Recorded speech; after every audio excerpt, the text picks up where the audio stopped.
24 hours. 24 hours after Obama Biden delivers this speech where he is going to tackle the issue of the outrageous crime happening in this country right now. And of course, his solution is shadow guns. We've got to crack down on shadow guns. And less than 24 hours later, we have a mass shooting in New York City on a subway train. The assailant is allegedly black, wearing a gas mask, and he used explosives.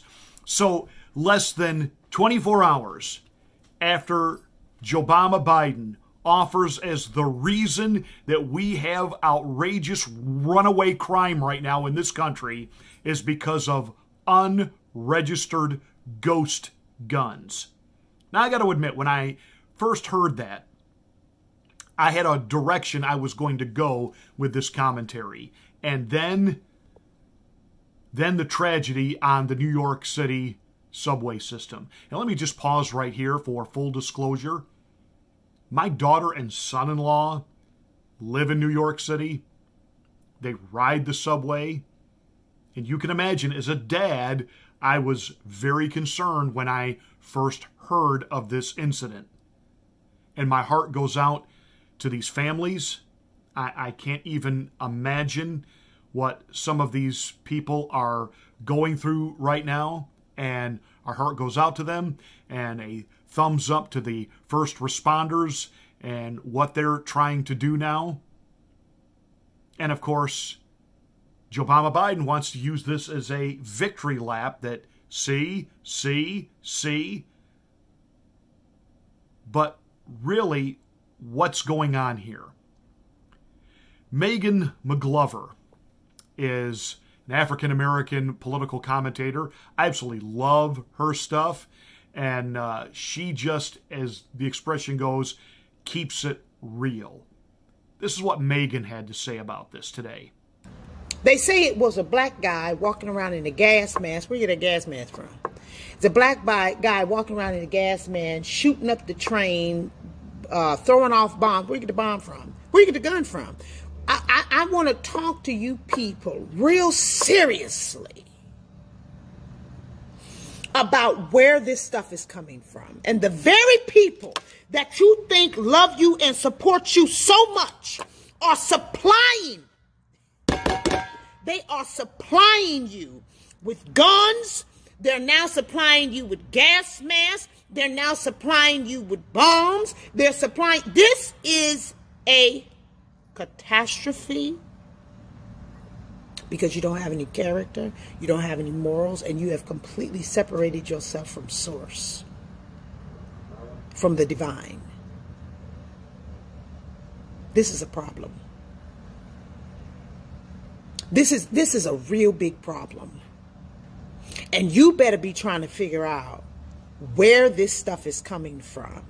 And why is it always so easily for you to sell crack in your own neighborhood? And they see how I did that there? See, because the thing has always been, oh, well, you know, the government dropped off the crack into the neighborhoods. Yeah, but you sold it. You sold it. So now they're dropping off gas masks and bombs, and you use it. Against your own. We're going to talk about it in Petty Tuesday later on. I've said it before, and I will say it again. Liberals are not the friends of the black community. I'm not talking about liberal people. I'm not talking about your typical, stereotypical, even, white liberal families who's want to go bend over backwards to apologize that they were born the wrong race and that they're privileged, etc. I'm not talking about them. I'm talking about within the oligarch ruling class. Liberals hate black people. They do. And they convince them that they are their... Remember, it was the Democrats that created the Ku Klux Klan. Do a little history. It was the Democrats that wanted to eradicate the black population. But, again, history has a way of whitewashing itself. Pardon the pun there. And all of this, and again, civil rights, that was a gift from Republicans. Lyndon Johnson may have been the face and the signature, but he never would have gotten it through if the Republicans hadn't voted for it, because the Democrats in his own party were not voting for civil rights. Wasn't happening. And so this wokeism and this social justice bullhawk and hogwash, which is all designed, again, to literally eradicate the black culture. And we've talked about this before, and I don't want to regurgitate everything that we've gone over before, but it bears a little repeating, a little stroll down memory lane. Canceling Aunt Jemima is not about canceling an oppressive image of black slavery in America. You canceled a real woman who really in her time had earned her freedom, and she became the first black woman, the first black person to ever receive a product endorsement. Long before Michael Jackson or LeBron James or Michael Jordan. Here was this woman who turned making pancakes into a presentation that literally hundreds of thousands of people would turn out to see her live in person long before the advent of electronic PA equipment. She made, in the economic equivalency of her time, millions of dollars that she used to better the black community. And so many of these so-called black athletes that protest this and won't take a knee during the national anthem and spit on the flag.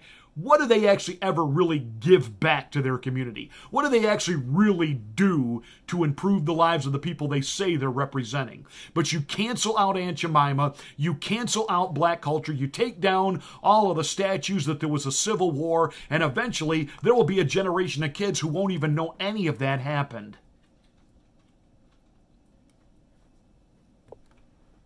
And you want it that way. Liberals want it that way. You know, as a young man, I saw the movie Boys in the Hood. That was my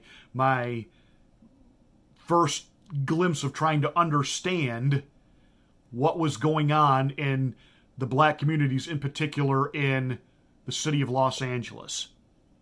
And Lawrence Fishburne, in talking to his son, played by Cuba Gooding Jr., said, "Why are there liquor stores on every corner in a black neighborhood? Why are there guns available on every corner of a black neighborhood?" He said, "You don't see that in Beverly Hills." And he said, "Young brothers, they want us to kill each other. They want us to eradicate each other." And that is exactly the point Megan is trying to make right here.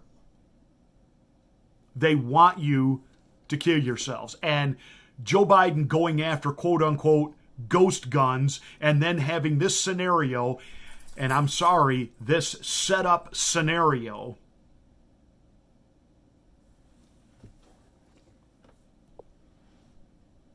because the problem of crime wouldn't have anything to do with the fact that we have in our liberal cities made crimes now non-crimes. We're not going to stop people from shoplifting anymore. You know, I'm sorry, the news footage that we see, the videos, and there's thousands of them on YouTube of, guys riding into Walgreens pharmacies on their bikes, ripping open the enclosure for razor blades and just filling backpacks with this stuff and riding on out while a security guard just kind of stands there and watches them. Watches them walk electronics out of Walmart. Doesn't say anything. Doesn't do anything. People that rioted and burned and protested and beat on other people where basically it was catch and release. We have a southern border that literally has no stoppage now whatsoever. You've got millions of people entering this country. We don't know who they are, where they are, and we don't know what they're up to. And it doesn't mean that they're all criminals, but many of them, because they are non-documented, unidentified, Right now, they can't get jobs. How do you think they're eating? How do you think that they are surviving? Da-da-da-da-da. Can we put all this together, people? Defund the police? Could we put all this together? Will Joe Biden and the libs own any of it? Of course not. They have bankrupted the inner cities of America. They have repeatedly lied to black Americans, promising them a better way of life by basically saying, you're too stupid to get your own education, you're too stupid to get your own job, you're too stupid to make your own way in life, live in this housing building that we built for you, we'll send you a check every month, and by the way, we'll turn a blind eye and we don't care if you do your drugs because we really hope you people die anyway. That's liberalism. That's liberalism.